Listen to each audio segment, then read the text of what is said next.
खीरी से बहुत बड़ी खबर आ रही है। लखीमपुर खीरी में पसगवां से ब्लॉक प्रमुख का नामांकन करने पहुंची सपा प्रत्याशी रितु सिंह की साड़ी खींची गई। उनका नामांकन का पर्चा भी उनसे छीन लिया गया और उन्हें नामांकन नहीं करने दिया गया है। बहुत बड़ी खबर है। आखिरकार उत्तर प्रदेश सरकार में आखिर इतनी बड़ी घटना भी हो जाती है और सरकार की तरफ से कोई भी एक्शन नहीं लिया जाता है। आखिर कानून व्यवस्था कहां थी?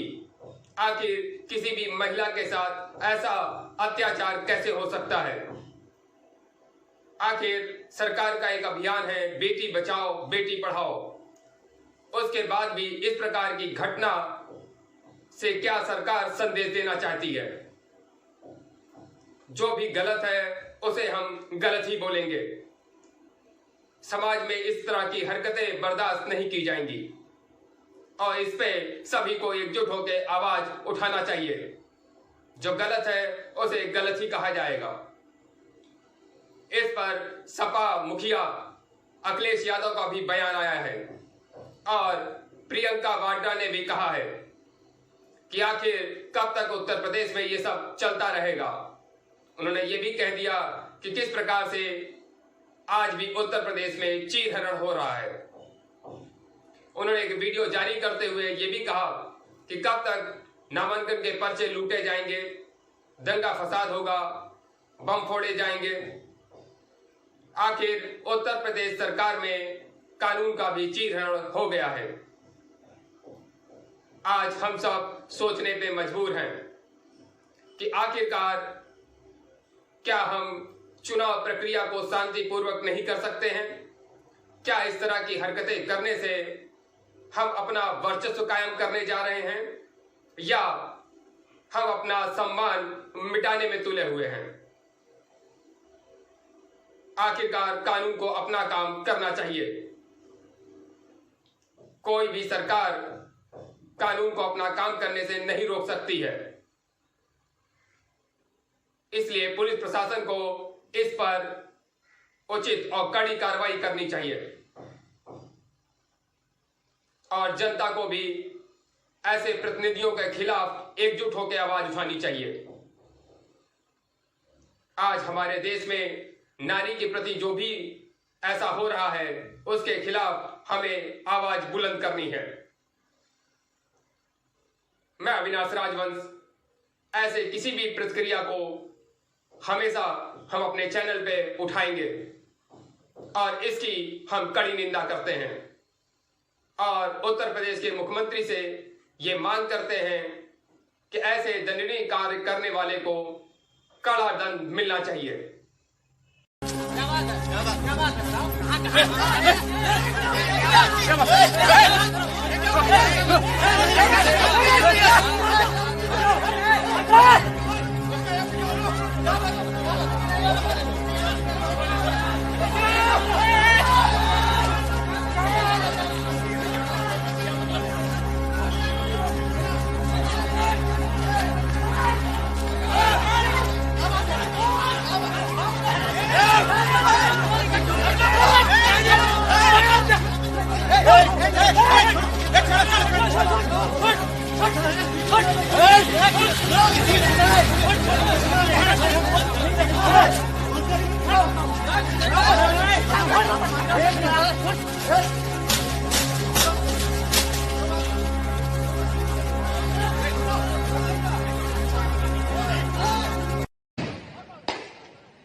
चलो उठाओ इनका लेके जाओ। प्रधान चलाइन है गोली प्रधान।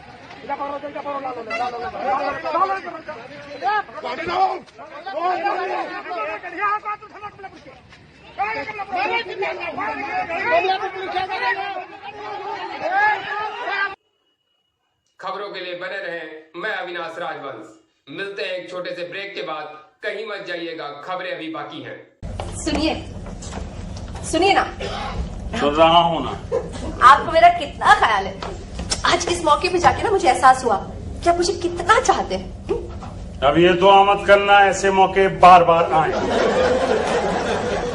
मगर आप इतने परेशान क्यों हैं? ये तो खुशी का मौका है ना। मैं समझ नहीं आ रहा मैं हंसूं के रोऊं कसम। आप ये क्यों नहीं सोचते कि हम ना एक नई जिंदगी को जन्म देने जा रहे हैं? छोटी सी जान जब आपको तोतली आवाज में दादी दादी करके पुकारेगी तो उसके साथ हम फिर से बच्चे नहीं बन जाएंगे? इस उम्र में ये बचपना ठीक लगेगा क्या पागल? आप हमेशा से बेटा चाहते थे ना, हो सकता है इस बार लड़का ही हो। हमारी वर्षों की तमन्ना पूरी हो जाएगी। ये सब सोचकर कितना अच्छा लगता है। इस वक्त मैं ये सोच रहा था कि जब वो कॉलेज से निकलेगा तो मेरी उम्र 70 की होगी। दफन निकला फेल होता रहा तो 5 साल और जोड़ लूं। मैं तो तब तक सीताराम केसरी जैसा दिख रहा हूं।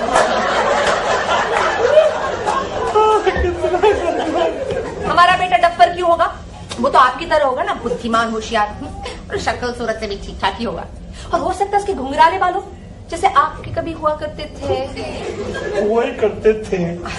सच कहिए, आपने कभी सोचा था ऐसे होगा? आज के जमाने में इस उम्र में ये बातें भला कोई सोच सकता है? अब आपको एक और बात बताओ, आप नाराज तो नहीं होंगे ना? जुड़वा है क्या? ये अभी से कौन कह सकता है? मैं ना तो कुछ और ही कहने जा रही हूँ। क्या? जैसे डॉक्टर भैया की क्लिनिक से मैं बाहर निकली ना, मुझे ऐसे लगा जैसे जवानी के दिन वापस आ गए। एक अरसे के बाद मैंने ब्यूटी पार्लर में कदम रखा। खुश खबर सुनाने के लिए मैं इतनी बेचैन थी कि मैंने सबको बता दिया। हेयर ड्रेसर एक गोरी सी लड़की थी, बहुत ही फनी बातें करती थी। वो पता उसने क्या कहा? क्या? देखिए, अगर आप बुरा मानने वाले तो मैं नहीं बताऊंगी। हाँ, उसने मेरे बारे में कुछ कहा? नहीं, खास आपके बारे में नहीं, यूं ही बस मजाक में। क्या कहा? देखिए, कुछ देर के लिए कीजिए कि आप एक ब्यूटी पार्लर में बैठे, आपके आसपास खूबसूरत खिलखिलाती औरतें बैठी हुई, जिनमें से एक आपके बाल सवारी। इमेजिन कीजिए ना। राधा, कभी मैं ब्यूटी पार्लर गया हूँ तो इमेजिन कैसे करूँ? मैं भी तो कितने बरसों के बाद गई हूँ। आपने बताया नहीं मैं कैसी लग रही हूँ।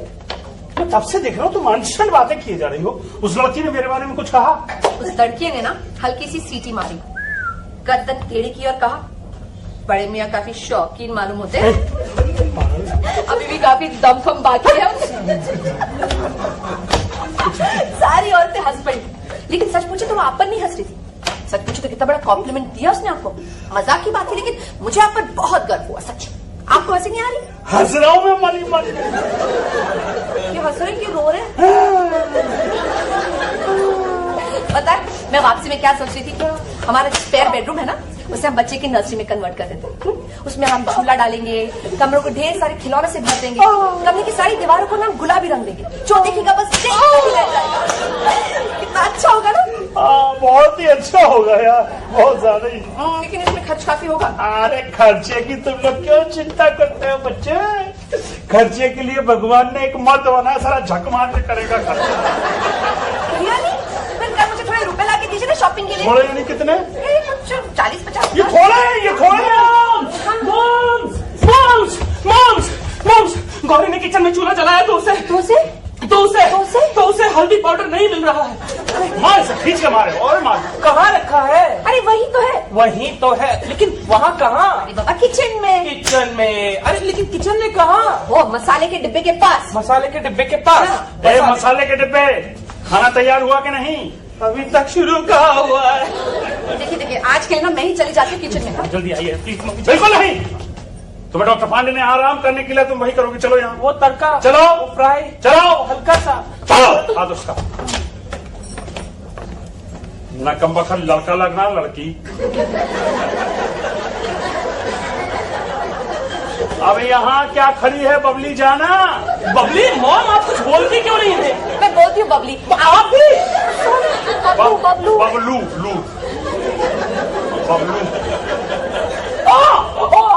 क्या हुआ? अरे क्या हुआ? भूख के मारे पैर नहीं उठ रहे हैं।